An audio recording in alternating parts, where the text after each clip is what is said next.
Hi, it's Fiona Kane here from Informed Health.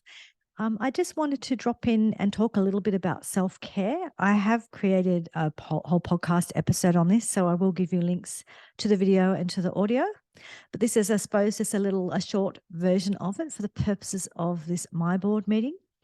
So, self care is not one thing. So, self care is clearly part of it is about looking after your health. Absolutely, it's about what you eat, making sure you get enough sleep, making sure you move your body, all of those things. So self-care is most definitely about looking after yourself. And there is kind of a whole Instagram idea of hashtag self-care, and it's, doing yoga at the beach. And there's nothing wrong with doing yoga at the beach, but the way I see self-care, it's kind of just being realistic with whatever that looks like for you. So self-care is also about just focusing on what does self-care look like for me today. So that might be different from day to day, from week to week.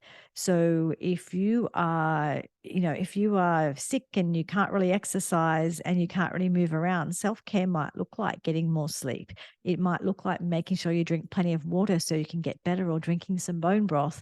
There's lots of ways that self-care might look, or it might look like going to the doctors or going to the nutritionist or the naturopath or whoever. But self-care looks like lots of different things. When you're in a situation where for example, I was in a situation where I was in a palliative care with my mother in hospital, and self care for me was very different there because I didn't have my usual food. I couldn't go to my gym. There's a whole bunch of things I couldn't do to look after myself.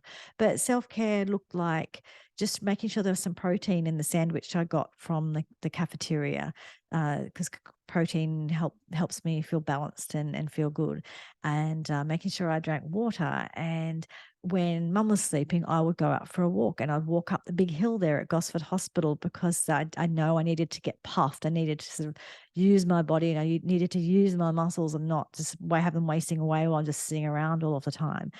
Self care looked like going out and looking at the sunset in the evening and just remembering that there are beautiful things in the world when it didn't feel like there was.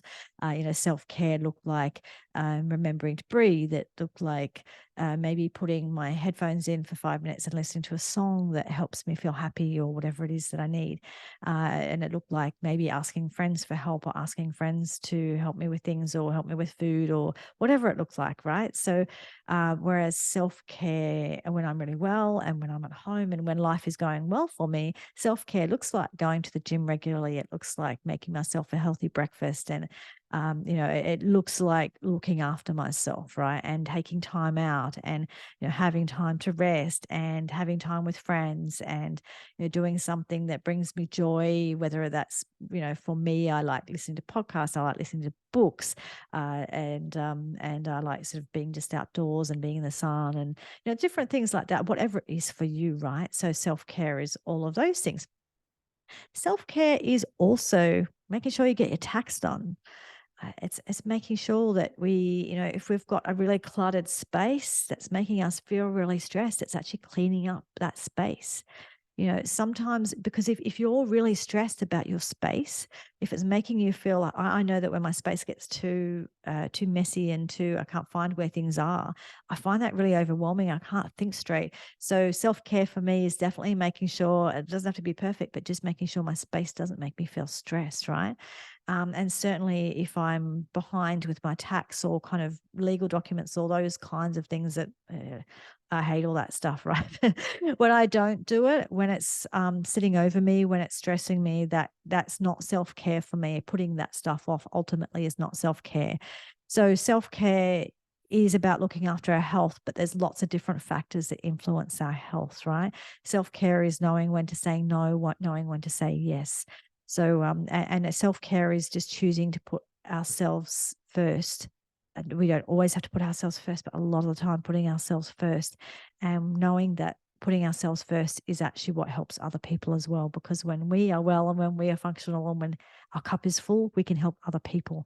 So that's just kind of the shorter version of self-care for you. And you can listen to the longer version on the podcast. I'll put the links in. But essentially, self-care is what it needs to be on the day for you. But it's always kind of just being present with, what do I need, and what can I do, and what do I need? So what can I do today? And just always being aware of what you can do, because sometimes when we're overwhelmed or where we think we can't do anything, we do nothing. And sometimes there's this little things you can do, just remembering to breathe, right? So just as tuning in, it's like, what do I need and what can I do? And I will do that today. And that's what self-care essentially is. And it could be many, many things in that. So anyway, I hope that helps. I'll talk to you all later. See ya.